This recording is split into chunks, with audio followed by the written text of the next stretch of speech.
지금 신종 코로나19 바이러스로 1년을 고생하면서 백신이나 치료제 문제로 사람들이 고통에서 벗어나기 위해 몸부림치는 가운데 인류에게 가장 필요한 것이 무엇인지에 대해서 생각을 해볼 때 이타심이 필요한 거로 보인다. 그 어떤 문명도 희생의 역사를 거치지 않고서는 성립되지 않는다. 주인공 또는 그의 자녀 또는 누군가의 희생 스토리가 반드시 동반된다. 그 희생을 바탕으로 수립된 사회에서는 거의 대개가 권력 윤리와 사회 계급도 그 희생을 중심으로 편성된다. 금지와 금기도 마찬가지다. 세상에 많은 종교와 성서의 가르침이 있는 것도 이런 맥락에서다. 자식을 위해 희생하는 어머니, 국가에 헌신하는 군인, 믿음을 배반하지 않는 순교자, 물에 빠진 사람을 위해 제 목숨을 내놓는 구조대원이 있다. 인간의 역사도 희생의 이야기들을 자양분으로 삼는다는 점에서 신의 역사와 크게 다르지 않다. 이러한 주장을 뒷받침할 사례는 차고 넘친다. 뻐꾸기는 남에게 자기 새끼를 맡기는 탕란의 대표적인 새로 유명한데, 직접 둥지를 만들어 힘들게 키우는 것보다는 남에게 맡기는 것이 생존에 훨씬 유리하다는 걸 뻐꾸기는 잘 알고 있다. 남의 둥지에서 알을 깨고 나온 뻐꾸기 새끼가 태어나자마자 하는 행동은 더욱 가관이다. 아직 깨어나지 못한 원래 주인의 알이나 새끼를 가차없이 둥지 밖으로 떨어뜨려서 죽여버린다. 몸집이 이들에 비해 훨씬 크니 먹이를 독차지해야만 살아남을 수 있다. 새로 두목이 된 수컷 원숭이나 숫사자도 종종 집단 내의 다른 새끼들을 무참히 살육한다. 그래야 암컷에게 자신의 유전자를 퍼뜨릴 수 있다. 이처럼 생존 경쟁이 치열한 동물들에 비해 인간 사회는 그래도 살만하다. 생면부지의 남을 지극정성으로 보살펴 주기도 하고 자기보다 약한 사람들을 위한 봉사 및 기부 활동이 만연해 있기 때문이다. 자진해서 남을 먼저 도우려는 사람들의 심리는 뭘까? 우리는 어릴 때부터 콩 하나도 나누어 먹어야 한다 라던가 백지장도 맞들면 낫다 라는 말을 들으면서 성장을 했다. 남을 배려하고 남을 도우라는 말이다. 이타심은 행위의 목적을 타인을 위한 선에 두는 것을 말하며 이기심의 반대뜻으로 남을 위한 마음이라고 할 수 있다. 흔히 말하는 이타적인 사람이라 함은 바로 이 이타심이 성격적 측면으로 강하게 두드러지는 사람을 뜻한다. 이타주의는 행위의 목적을 타인을 위한 선에 두는 윤리학상의 한 학설이다. 이타적 행위는 비용과 이득 면에서 어떤 손해를 감수하면서도 다른 개체를 돕는 행위를 말한다. 이러한 도덕적 감정은 예측할 수 없는 기쁨과 희열의 기회를 맛볼 수 있기 때문에 가치가 있는 것이다. 공감 능력이 높은 사람들이 이타적인 경향이 있다. 애초에 타 개체의 어려움이나 감정 등에 공감하지 못하는 개체는 타 개체를 위해서 행동한다는 생각을 못하기 때문인데, 공감 능력이 높은 동물이나 사람이 다른 대상에게 이타적으로 행동할 가능성이 더 높다. 반면 공감 능력이 낮은 동물이나 사람은 무리 내에서도 별로 이타적으로 굴지 않는 경향성이 높아진다. 이런 이타주의 행동은 일부 동물에게서도 보이고 세균에서도 나타나는 경우가 있는데, 말레이시아의 목수개미는 집단이 위험에 빠졌을 때 마치 가미카제 특공대처럼 자신을 내던진다. 다른 집단과 전투를 벌이거나 포식동물로부터 공격을 당하면 턱부터 배끝까지 이어져 있는 긴 분비샘을 터뜨려 동물을 적에게 뿌린 후 자신은 죽는다. 일벌 역시 벌집을 건드리는 적을 막기 위해 침을 쏘고는 자살해버린다. 적자 생존이나 자연 선택설의 진화론에 배치되는 동물들의 이 같은 이타적 행동은 혈연 선택과 상호 이타주의 이론 등으로 설명된다. 혈연 선택이란 혈연으로 맺어진 구성원들이 공유한 유전자를 영속시키기 위해 자기 희생으로 다른 개체에 봉사한다는 이론이다. 또 혈연 관계가 전혀 없는 개체 사이에서 네가 도움을 주니 나도 도와준다는 상호 간의 호혜적 행동으로 설명되는 것이 상호 이타주의 이론이다. 세균이 항생제를 이겨내는 방법이 몇 마리의 세균이 돌연 변이를 일으켜 살아남는 것은 맞지만 이들은 자신의 자손만을 번식시켜 항생제 내성을 갖는 것이 아니라 인돌이라는 분자를 분비해 항생제에 약한 다른 세균들도 살아남게 하는 방식으로 집단 전체의 항생제 내성을 획득하는 것이 목격됐다고 한다. 인돌이란 물질은 항생제 같은 스트레스 요인이 존재할 경우 생산이 중단되지만 돌연 변이를 일으킨 슈퍼 세균들은 분비가 가능하다. 이들이 분비한 인돌이 약한 세균들의 배출 펌프를 작동시켜 항생제를 이겨내게 했다. 그럼 돌연 변이를 한 슈퍼 세균들은 왜 힘들게 인돌을 분비해 다른 세균들까지 살리는 이타적 행동을 한 것일까? 이에 대해 일부 과학자들은 나약한 구성원을 도태시키지 않고 모두가 살아남으면 유전적 다양성을 보존할 수 있으므로 장기적으로 종족의 생존과 번영에 도움이 된다는 논평을 내놓았다.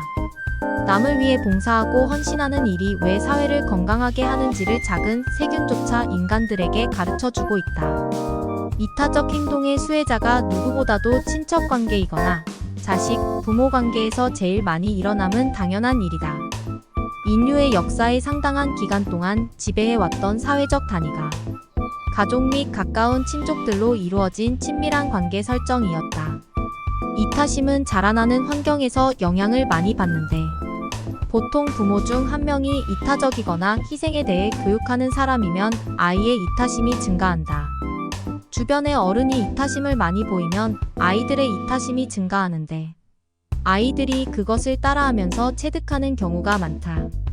사람들에게 가장 격렬한 감정을 불러일으키는 동기는 사람들끼리 상대방의 행위에 의해서 더 많이 일어난다.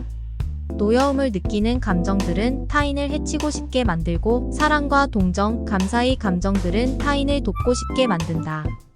이타적 행동은 일방적이기보다는 서로 호의를 주고받으며 교환될 때 더욱 진화하게 된다. 동정과 신뢰는 사람들에게 호의를 베풀게 만들며 감사와 충성은 호의에 보답하게 해주기 때문이다. 그런데 그런 이타주의도 계산적이라면 바람직한 건 아니다. 인간은 유일무이하게 상호 이타주의에 익숙한 존재이다. 우리는 본능적으로 탁월한 장사꾼들이다. 더불어 살아갈 줄 아는 지혜를 가진 동물이기 때문이다. 사람들은 호의적 이타주의에 맞는 자질을 선천적으로 가지고 있다. 그렇기 때문에 순수하게 이타심을 가지고 이타적 행동을 하는 것이 어렵다. 선물을 주면 받은 사람의 소유로 바뀐 것이라 그 사람이 하고 싶은 대로 하게 둬야 하지만 선물을 줬는데 받은 사람이 선물을 준 사람이 바라는 대로 행동을 하지 않는다면 기분이 상해한다면 그건 어떤 목적을 가지고 장사를 한 것이지 이타심으로 하는 행동이 아니다. 호감, 동정, 감사, 죄의식, 수치심, 분노 같은 감정은 인간만이 가지고 있고 거기에 따라 인간은 호의적 행동을 치밀하게 계산적으로 구사해 나가고 있다. 사람들은 자기에게 호의를 베푸는 사람을 좋아하고 자기가 좋아하는 사람에게 호의를 베푸는 사람을 또한 좋아한다. 또한 베풀 수 있는 호의를 베풀지 못해서 죄의식을 느끼고 있는 사람도 좋아한다. 그리고 자기에게 호의를 베풀지 않는 사람을 응징해주는 사람도 또한 좋아한다. 감사나 연민의 감정은 놀라울 만큼 계산적인 것이다. 감정이란 인간이라는 사회적 동물이 서로 호혜성을 주고받으며 살아가기 위한 정교한 도구이다. 때문에 인간과 동물이 다르다는 이유가 된다. 호혜적 이타주의는 인간의 내부에서 부지런히 주판알을 굴리면서 손익을 따져 실제의 행동으로 옮겨주는 감정의 기복이다. 인간에게 호혜성을 끌어내는 것은 바로 감정이다. 이 감정은 이타주의가 궁극적으로 이익이 될 때 그것을 향해 행동하도록 우리를 인도해주는 매체이다. 남을 도우려고 마음을 먹을 때 내가 받을 것을 생각하지 말고 행동으로 나타내면 내게는 보이지 않는 축복이 생긴다. 행복이다. 누구보다 행복한 사람은 이타적인 사람들이다. 나의 욕심이나 행복보다 타인의 행복을 먼저 생각하는 사람으로 살아가는 것이 삶의 목적이 되기를 바라본다. 그것이 자신을 행복하게 해줄 것이다. 우리나라는 특이한 단어 하나로 외국에서 볼 때 집단주의나 공산주의로 오해를 사는 경우가 있는데 조금 전에도 내가 사용한 우리라는 단어 때문이다. 우리는 그들이 가진 개인주의로 보기에는 좀 이해하기 어려운 독특한 관계주의 문화를 가지고 있어서인데 흔히 우리 집, 우리 아기, 우리 엄마 등등을 말한다. 우리는 당연하게 사용하지만 서구의 개인주의 문화에서 볼 때는 도대체 이해가 안 갈 것이다. 자기 집도 아니고 자기 아빠 엄마 집도 아니고 그렇다고 상대방의 집을 말할 때도 너희 집이 아니라 왜 우리 너희 집일까? 자기 아들을 왜 우리 아들이라고 할까? 더 어렵게 이해하는 건 우리 아내라는 말을 쓰면 까무러친다. 와이프 남편이 몇 명인데 우리라고 하지? 저 사람이 말하는 우리는 몇 명일까? 등등. 한국의 관계주의 문화를 이해하지 못한다면 그들이 볼 때는 모든 것을 공유하는 듯한 한국말을 이해하기는 어렵다. 한 외국인이 한국에 와서 우리말을 공부하면서 한국인에 대해 한국인은 모두를 가족같이 생각하는 개념에 대해서는 항상 우리라는 단어를 붙이는 것 같다라고 말을 했다. 내 나라라고 말을 하기보다는 나와 너희 우리나라라고 표현하는 우리 민족의 특성이다. 같은 나라 사람이라면 한 가족이나 마찬가지라고 생각하는 한국민의 의식이 조금은 외국의 개인주의 사고로는 이해하기 어려울 수도 있지만 우리나라 사람들의 홍익인간, 이타주의 문화 영향으로 볼 수도 있다. 어릴 때부터 그렇게 보고 배우면서 자란 영향이다. 그런 것은 어려움을 당할 때 서로 앞장서서 도움의 손길을 내미는 습관으로 자리 잡았다. 우리나라 사람들은 주변에 어려움을 겪는 사람을 보면 그 사람이 어려움을 겪는 것이 아니라 우리의 어려움을 당하는 사람으로 본다는 것이다. 물론 근래 개인주의 사상이 어느 정도 자리 잡아서 조금은 덜 할 수도 있지만 주변의 어려움을 도외시하는 개인주의 문화로서는 도저히 이해가 안 가는 일인 것이다. 한 외국인이 일본에서 겪었던 일을 글로 올린 것을 봤는데 일본 여행 중에 주변에서 큰 소리를 들었다고 한다. 자동차 사고가 난 것이었다. 주변에는 사람들도 있었지만 아무도 그 사고 지점으로 가서 도와주는 사람이 안 보였다고 한다. 그나마 조금 도움의 손길을 내민 사람들이 119에 전화를 해서 응급차가 오게 한 것이 전부였다.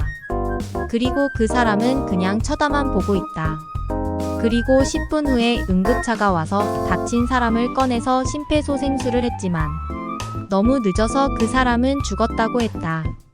만약 자신이 심폐소생술을 알아서 응급조치를 더 빨리 했더라면 그 사람은 살 수 있지 않았을까 하는 안타까움으로 글을 남겼다. 물론 주변에 다른 사람들도 그 사람처럼 심폐소생술을 몰라서 응급조치를 못했을 수도 있지만 최소한 다친 사람을 사고 차량에서 꺼내는 것은 했어야 한다고 봤다. 정작 그도 그렇게 하지 못했다. 그런 것이 개인주의적인 사고에 물든 사람들의 특징이다. 그런데 우리나라에서 그런 일이 생겼다면 어떻게 했을까? 아마도 누구라도 달려가서 그 사람을 사고 차량에서 끌어냈을 것이다. 아픈 사람이라서 그럴 수도 있고 차가 사고 나서 터질 수도 있고 여러 이유로 다친 사람들을 구조했을 것이다. 그러다 뭔가 잘 못해서 그 사람이 죽게 되면 개인적으로 어떤 피해를 입게 될 것인가를 걱정하기보다는 그 다친 사람을 먼저 살펴야 한다는 마음이 더 앞섰을 것이다. 그래서 우리나라도 착한 사마리아인 법이 있다. 응급조치나 구급조치를 하다가 잘 못되더라도 그 조치를 한 사람에게 책임을 물을 수 없는 법이다. 의료 지식이 없더라도 그 상황에서 최선을 다한 것에 대해서는 사회가 책임을 묻지 않는다. 우리 민족만의 특이한 관계주의 문화를 이해하지 못한다면 서구의 개인주의 문화로서는 도저히 이해를 하기 어려운 것이다. 우리라는 의미처럼 우리말도 조금은 특이한데 한글은 아주 감성적인 단어이기 때문에 의성어나 의태어가 발달을 했는데 외국의 언어에서는 보기 힘든 내용들이다. 그래서 외국 사람들이 우리말을 배울 때 한글을 쓰고 읽는 것을 배우는 것 자체는 어렵지 않지만 그 많은 의미의 단어들을 이해하는 데는 상당한 어려움이 있기 때문에 한글이 가장 어렵다는 말을 종종 한다. 요즘 한참 세계적으로 유명한 방탄소년단의 노래 가사 때문에 아미들이 난리가 났었다는 얘기를 들었던 것 같은데 방탄소년단이 부른 노래 중에 눈이 내린 모습을 소복소복이라고 편한 말이 회자된 것을 보았다. 눈이 이쁘게 내려서 땅에 쌓이는 모습을 표현한 말인데 영어나 다른 나라 말로 표현하기는 어려울 것이다. 우리말은 다른 나라들의 말보다는 상당히 감성적인데 효율성을 중시하는 외국의 경우와는 좀 다른 우리 민족의 감성적인 특성이라고 할 수 있을 것이다. 나도 외국 사람들과 대화 중에 우리말로 표현하면 그들이 못 알아듣는 말들이 많은데 파란색을 두고도 우리는 표현이 너무 많다. 푸르다, 파랗다, 시퍼렇다, 하늘색, 푸르둥둥. 그 많은 단어는 전부 블루 한 가지로만 표현한다. 그 단어들이 단지 색깔만을 표현하는데 그치지 않고 앞뒤로 붙는 단어에 따라 여러 의미를 내장하고 있기 때문에 영어나 다른 나라 말로 설명을 할 때는 색깔과 상관없는 단어들을 사용해서 설명해야 할 수도 있다. 우리가 쓰는 푸르다는 의미는 색깔로만 말하면 파란색이고 그 단어를 사용하는 용도의 의미로 본다면 맑다, 신선하다, 생기 발랄한 젊은이들, 희망적인 내용 등 앞뒤에 오는 말에 따라서 변화무쌍한 의미를 가진다. 그래서 우리만의 감성이 전해지기는 어렵다. 그런데 막상 외국인들이 우리말을 배워서 사용할 때는 너무나 많은 표현력이 좋을 수도 있고 너무 많은 표현 단어가 어려울 수도 있다. 의성어나 의태어도 어렵지만 외국 사람들이 안 가진 의미의 단어도 많다. 화병이라든지 답답하다, 속 터진다 등의 단어 역시 영어나 외국말로 번역해서 설명하기가 어렵다. 이는 의미를 전달하는 실용성을 중시한 서구권과 감성적인 것을 중시하는 우리나라의 민족성의 차이로 이해해도 된다. 같은 단어라도 그 길이의 차이에 따라서도 의미가 달라지니까. 우리나라 문학이 외국어로 번역이 되는데 어려움이 있다 보니까 영어를 주로 사용하는 서구권에서는 세계적인 문학이 되기 어려운 것일 수도 있다.